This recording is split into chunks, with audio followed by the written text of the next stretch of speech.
Admissions are open now. தரமான கல்வி, வளமான எதிர்காலம். Shri Vignesh Vidyalaya senior secondary school, Koothur, Trichy. FIITJEE Foundation, NEET, JEE coaching programs. Separate hostel for boys and girls. Mobile number 9843058077.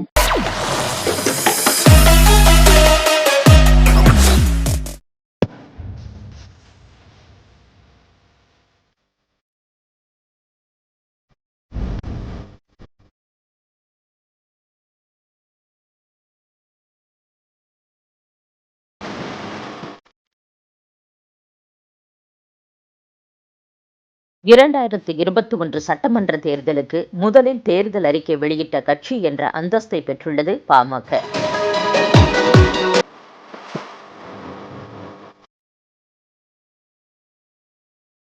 எப்போதும் பாமக வெளியிடும் தேர்தல் அறிக்கையும் நிழல் நிதிநிலை அறிக்கையும் கவனம் பெறும்.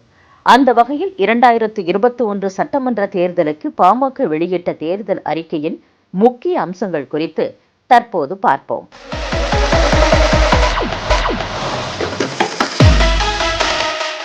கல்வித்துறை. மழலையர் வகுப்பு முதல் 12ஆம் வகுப்பு வரை அனைவருக்கும் இலவச கல்வி. தனியார் பள்ளிகளில் பயிலும் மாணவர்களுக்கான கல்வி கட்டணத்தை அரசே செலுத்தும்.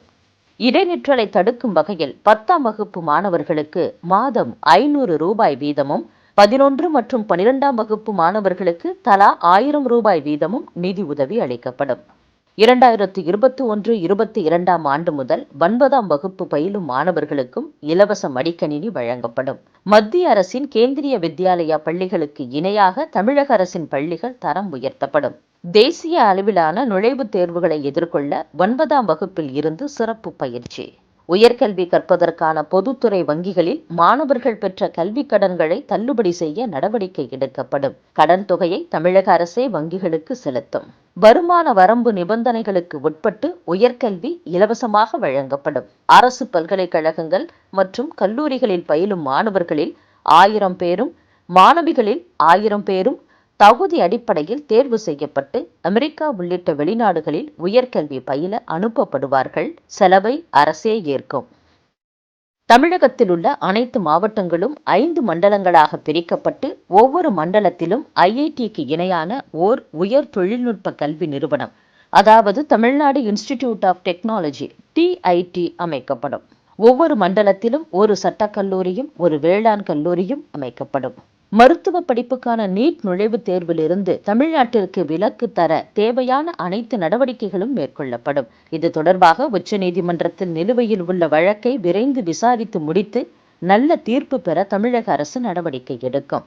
மருத்துவக் கல்லூரிகளில் அரசு பள்ளி மாணவர்களுக்கு 7.5% இடஒதுக்கீடு வழங்கப்படுவது போன்று அண்ணா பல்கலைக்கழகத்திலும் அரசு பொறியியல் கல்லூரிகளிலும் அரசு பள்ளி மாணவர்களுக்கு 10% இடஒதுக்கீடு வழங்க வகை செய்யப்படும்.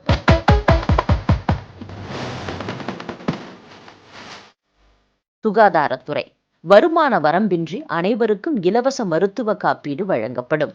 50 வயதை கடந்த அனைவருக்கும் முழு மருத்துவ பரிசோதனை இலவசமாக மேற்கொள்ளப்படும்.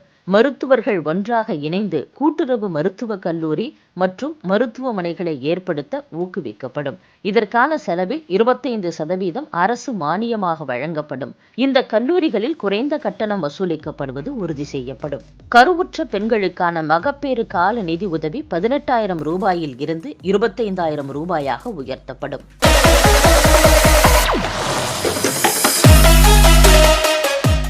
விவசாயத்துறை. தமிழ்நாட்டில் விளைவிக்கப்படும் அனைத்து வேளாண் விளைபொருட்களும் அரசால் கொள்முதல் செய்யப்படும். காய்கறிகள், பழங்கள் உள்ளிட்ட அனைத்து வேளாண் விளைபொருட்களுக்கும் குறைந்தபட்ச ஆதரவு விலை நிர்ணயிக்கப்படும்.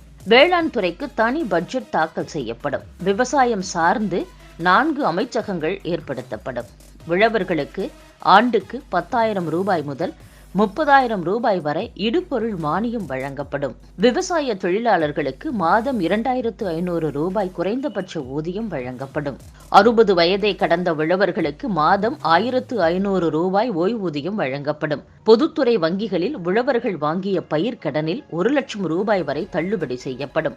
கூட்டுறவு வங்கிகள் மூலம் வழங்கப்படும் பயிர்க்கடனுக்கு 15% மானியம் வழங்கப்படும்.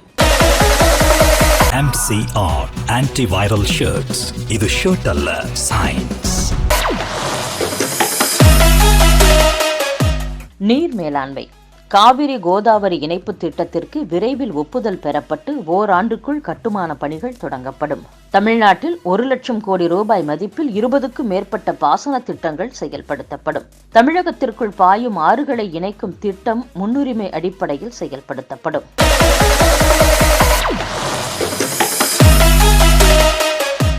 சமூக நீதி. தமிழ்நாட்டில் அனைத்து மக்களுக்கும் முழுமையான சமூக நீதி வழங்குவதற்காகவும் இடஒதுக்கீட்டை பாதுகாப்பதற்காகவும் சாதிவாரி மக்கள் தொகை கணக்கெடுப்பு நடத்தப்படும். வன்னியர்களுக்கு அவர்களின் மக்கள் தொகைக்கு இணையாக உள் இடஒதுக்கீடு வழங்கப்படும். பிற்படுத்தப்பட்ட வகுப்பில் விஸ்வகர்மாக்கள், யாதவர்கள், முத்தரையர்கள் ஆகியோரின் கல்வி, வேலைவாய்ப்பு நிலை மிகவும் மோசமாக உள்ளது. இதை போக்க 3 சமுதாயங்களுக்கும் அவர்களின் மக்கள் தொகை அடிப்படையில் உள்ஒதுக்கீடு வழங்கப்படும். நாபிதர், வண்ணார், பருவதராசகுலம், ஒட்டர், வலையர், அம்பலக்காரர், குறும்பர், குயவர், வேட்டுவ கவுண்டர், ஊராளி கவுண்டர் ஆகிய 10 சமுதாயங்களையும் கொண்ட தனி இடஒதுக்கீட்டு பிரிவு ஏற்படுத்தப்பட்டு அவர்களுக்கு தனி இடஒதுக்கீடு வழங்கப்படும். பிற்படுத்தப்பட்ட மிகவும் பிற்படுத்தப்பட்ட வகுப்புகளில் உள்ள மற்ற இடஒதுக்கீட்டு பிரிவினருக்கு அவர்களின் கோரிக்கையின் அடிப்படையில் உள்ஒதுக்கீடு, தொகுப்பு ஒதுக்கீடு வழங்கப்படும். கூட்டுறவு சங்கங்களின் நகை மதிப்பீட்டாளர் பணி நியமனத்தில் விஸ்வகர்மா பொற்கொள்ளர்களுக்கு முன்னுரிமை அளிக்கப்படும். தமிழ்நாட்டில் கடந்த 32 ஆண்டுகளில் இடஒதுக்கீட்டின் மூலம் ஒவ்வொரு சமூகத்திற்கும் கல்வி மற்றும் வேலைவாய்ப்பில் எவ்வளவு பிரதிநிதித்துவம் கிடைத்துள்ளது என்பது குறித்த புள்ளி விவரங்கள் திரட்டப்பட்டு வெள்ளை அறிக்கை வெளியிடப்படும். தமிழ்நாட்டில் பிற்படுத்தப்பட்ட மிகவும் பிற்படுத்தப்பட்ட வகுப்பில் உள்ள அனைத்து சாதிகளுக்கும் தனித்தனி வாரியங்கள் ஏற்படுத்தப்படும். இந்த வாரியங்களின் மூலம் அந்த சமுதாய மக்களின் நலனுக்காக 5 ஆண்டுகளில் 3,00,000 கோடி ரூபாய் செலவிடப்படும். தமிழ்நாட்டில் அனைத்து அரசு வேலை வாய்ப்புகளும் தமிழ்நாட்டைச் சேர்ந்தவர்களுக்கு மட்டுமே வழங்கப்படும்.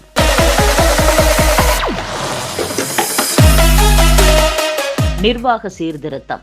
தமிழ்நாட்டின் நிர்வாக வசதிக்காக 2வது தலைநகராக திருச்சியும் 3வது தலைநகரமாக மதுரையும் அறிவிக்கப்படும். தமிழ்நாட்டின் தொழில் நகரமாக கோயம்புத்தூர் அறிவிக்கப்படும். தமிழ்நாட்டில் அண்மையில் 6 புதிய மாவட்டங்கள் உருவாக்கப்பட்டுள்ள நிலையில் மீதமுள்ள மாவட்டங்களும் மறுசீரமைக்கப்படும். ஒரு மாவட்டத்தில் 12 லட்சம் பேர் வாழும் வகையில் மாவட்ட மறுசீரமைப்பு மேற்கொள்ளப்படும். முதலமைச்சர் மற்றும் அமைச்சர்களின் சொத்து விவரங்கள் ஆண்டுதோறும் ஜனவரி மாதத்தின் முதல் பணி நாளில் வெளியிடப்பட்டு மக்கள் தணிக்கைக்கு உட்படுத்தப்படும்.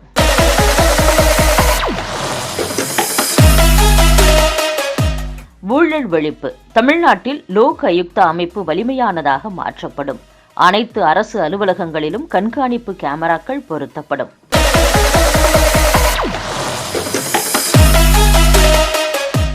தொழில் வளர்ச்சி. அனைத்து மாவட்டங்களிலும் குறைந்தது ஒரு சிப்காட் தொழில் வளாகம் அமைக்க நடவடிக்கை எடுக்கப்படும். 100 கோடி ரூபாய்க்கும் அதிக மதிப்புள்ள தொழில் திட்டங்களில் முதலீட்டாளர்களுக்கு உதவ முதலமைச்சரின் அலுவலகத்தில் தனி பிரிவு ஏற்படுத்தப்படும். தமிழ்நாட்டின் ஒவ்வொரு பகுதியிலும் ஒவ்வொரு விதமான இயற்கை சூழலும் மூலப்பொருள் வளமும் உள்ளது. அதற்கேற்ப அந்தந்த மண்டலத்துக்கான தொழில் வளர்ச்சி மேம்பாட்டு நோக்கங்கள் வகுக்கப்படும். தமிழ்நாட்டின் அனைத்து மாவட்டங்களிலும் சிறப்பு விவசாய பொருளாதார மண்டலங்கள் அமைக்கப்படும். இதன் மூலம் அந்தந்த பகுதிகளில் வேலைவாய்ப்பு அதிகரிக்கப்படும். வேலைவாய்ப்பு அலுவலகங்களில் பதிவு செய்து 5 ஆண்டுகள் முடிந்தும் வேலை கிடைக்காத இளைஞர்களுக்கு மாதம் 4,000 ரூபாய் நிதி உதவி வழங்கப்படும். தமிழ்நாட்டில் உள்ள 6 பெரிய துறைமுகங்கள் மற்றும் 20 சிறிய துறைமுகங்களை இணைத்து தமிழகம் உலகின் தளவாட கிடங்கு மையமாக மாற்றப்படும். துறைமுக நகரங்கள் அனைத்திலும் அனைத்து வசதிகளும் கொண்ட கிடங்குகள் 1000 கணக்கில் உருவாக்கப்படும். வெளிநாட்டு முதலீடுகளை ஈர்த்து சென்னையில் புதிய தொழிற்சாலைகள் அமைக்கப்படும். கோவை மற்றும் திருப்பூரில் ஆடை சார்ந்த தொழில்களும், நீலகிரி, கன்னியாகுமரி, திண்டுக்கல், நாமக்கல், தஞ்சாவூர் உள்ளிட்ட மாவட்டங்களில் சுற்றுலா சார்ந்த தொழில்களும் ஏற்படுத்தப்படும்.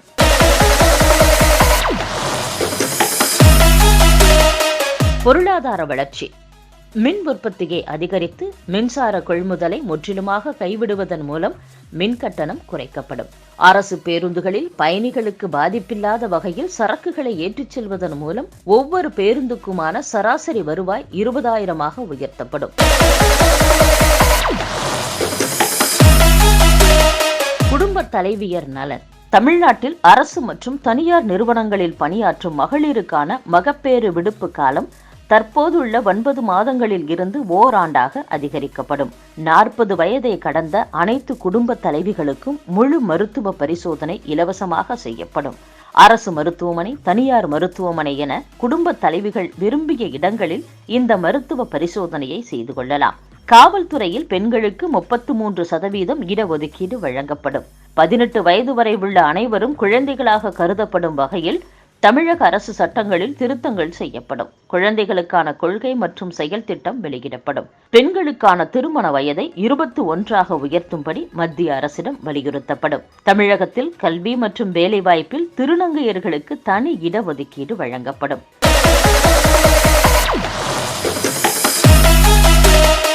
உள்கட்டமைப்பு மேம்பாடு. சென்னையில் 2வது விமான நிலையம் அமைப்பதற்கான நிலங்கள் செங்கல்பட்டு அருகே அடையாளம் காணப்பட்டுள்ள நிலையில் மிக விரைவில் கட்டுமான பணிகளை தொடங்க நடவடிக்கை எடுக்கப்படும்.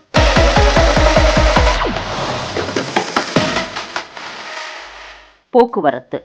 தமிழ்நாட்டின் அனைத்து ஊர்களுக்கும் பேருந்து சேவை உறுதி செய்யப்படும். 200க்கும் மேற்பட்ட மக்கள் வாழும் ஊர்களுக்கு நகர பேருந்துகள் இயக்கப்படும். 200க்கும் குறைவான மக்கள் வாழும் ஊர்களுக்கு அரசு சிற்றுந்து சேவை அறிமுகம் செய்யப்படும். சென்னையில் பொது போக்குவரத்தை வலுப்படுத்தும் நோக்குடன் பேருந்து விரைவு போக்குவரத்து திட்டம் செயல்படுத்தப்படும். சென்னைக்கு வெளியே முதல் கட்டமாக மதுரை, கோவை ஆகிய நகரங்களில் பேருந்து விரைவு போக்குவரத்து திட்டத்தை செயல்படுத்த நடவடிக்கை எடுக்கப்படும். சென்னையை போன்று கோவை, மதுரை, சேலம், திருச்சி, திருநெல்வேலி ஆகிய மாநகரங்களில் மெட்ரோ ரயில்கள் அறிமுகப்படுத்தப்படும்.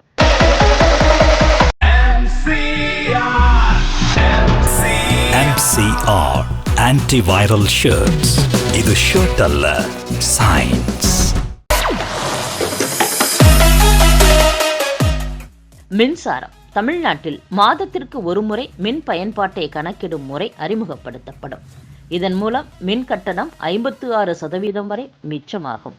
அனல் மின் நிலையங்களால் சுற்றுச்சூழல் பாதிக்கப்படுவதை தடுக்கும் வகையில் 2025ஆம் ஆண்டுக்கு பிறகு புதிதாக அனல் மின் நிலையங்களை தமிழக அரசு அமைக்காது. இப்போது பயன்பாட்டில் உள்ள அனைத்து அனல் மின் நிலையங்களும் அதன் வாழ்நாள் காலம் முடிவடைந்த பிறகு செயலிழக்க செய்யப்படும். அவற்றுக்கு பதிலாக காற்றாலை மற்றும் சூரிய ஒளி மின்சார உற்பத்தி திட்டங்கள் செயல்படுத்தப்படும்.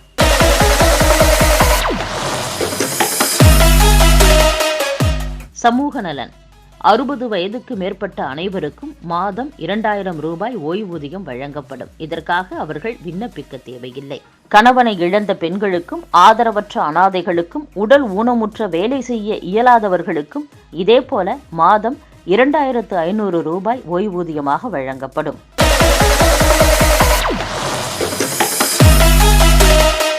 சிறுபான்மையினர் பட்டியல் மற்றும் பழங்குடியினர் நலன். தமிழ்நாட்டில் சிறுபான்மையினரின் அச்சத்தை போக்கும் வகையில் தேசிய குடிமக்கள் பதிவேடு தயாரிக்கப்படாது. தமிழ்நாட்டில் தேசிய மக்கள் தொகை பதிவேடு தயாரிக்கும் போது பெற்றோரின் பிறப்பிடம், பிறந்த தேதி, ஆதார் எண் ஆகியவை தொடர்பான 6 வினாக்கள் எழுப்பப்படாது. மத்திய அரசின் கல்வி, வேலைவாய்ப்பில் பிற பிற்படுத்தப்பட்டோர் இடஒதுக்கீடு பெறுவதற்கான கிரீமிலேயர் ஊதிய வரம்பை இப்போதுள்ள 8 லட்சத்திலிருந்து 15 லட்சமாக உயர்த்த வேண்டும் என்று மத்திய அரசிடம் தமிழக அரசு வலியுறுத்தி வெற்றி பெறும். பிற பிற்படுத்தப்பட்ட வகுப்பினருக்கான கிரீமிலேயர் வரம்பை கணக்கிடும் போது ஊதியம் மற்றும் விவசாயம் மூலம் கிடைக்கும் வருமானத்தை கணக்கில் கொள்ளக்கூடாது என்றும் மத்திய அரசிடம் தமிழக அரசு வலியுறுத்தும். கிராமப்புற கோவில்களில் பணியாற்றும் பூசாரிகளின் ஓய்வூதியத்தை இப்போதுள்ள 3000 இருந்து 5000 ரூபாயாக உயர்த்த நடவடிக்கை எடுக்கப்படும். கோவில்களுக்கு சொந்தமான அனைத்து நிலங்களும் மீட்கப்படும். ஆவின் நிறுவனத்தால் கொள்முதல் செய்யப்படும் பசுவின் பாலுக்கு லிட்டருக்கு 36 ரூபாயும், எருமை பாலுக்கு லிட்டருக்கு 45 ரூபாயும் கொள்முதல் விலையாக வழங்கப்படும். வணிகர்கள் நலத்துறை என்ற தனி அமைச்சகம் ஏற்படுத்தப்படும்.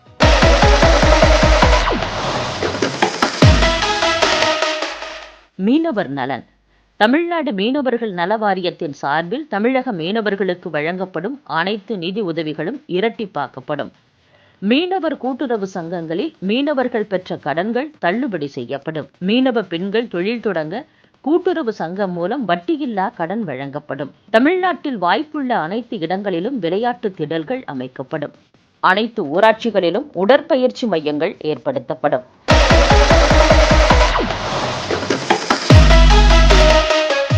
அரசு ஊழியர் ஆசிரியர் நலன். தமிழ்நாடு அரசு துறைகளில் ஒழிக்கப்பட்ட பணியிடங்கள் மீண்டும் உருவாக்கப்படும். அந்த பணியிடங்களும் ஏற்கனவே காலியாக உள்ள பிற பணியிடங்களும் உடனடியாக நிரப்பப்படும். இதன் மூலம் படித்த இளைஞர்கள் 5 லட்சம் பேருக்கு வேலை வழங்கப்படும். அரசு பல்கலைக்கழகங்களிலும் பல்கலைக்கழக இணைப்பு கல்லூரிகளிலும் தொகுப்பூதியத்தில் பணியாற்றுவோர் அனைவரும் பணி நிலைப்பு செய்யப்படுவர்.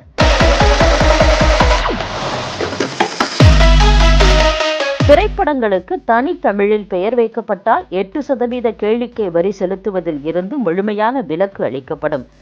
இதனால் உள்ளாட்சி அமைப்புகளுக்கு ஏற்படும் இழப்பை அரசே ஈடுகட்டும்.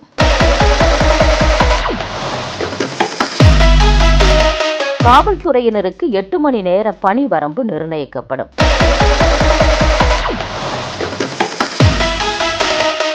தமிழ்நாடு அரசின் சார்பில் ஒவ்வொரு ஆண்டும் டிசம்பர் மாதம் 3வது வாரத்தில் சென்னையில் தமிழிசை விழா நடத்தப்படும். இதற்காக சென்னையில் தமிழக அரசின் சார்பில் அனைத்து வசதிகளுடன் கூடிய தமிழிசை அரங்கம் பிரம்மாண்டமாக அமைக்கப்படும்.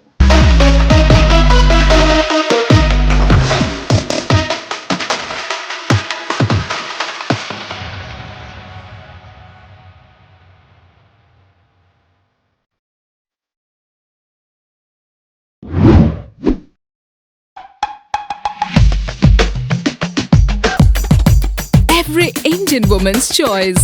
Indian Flower, leggings and jeggings.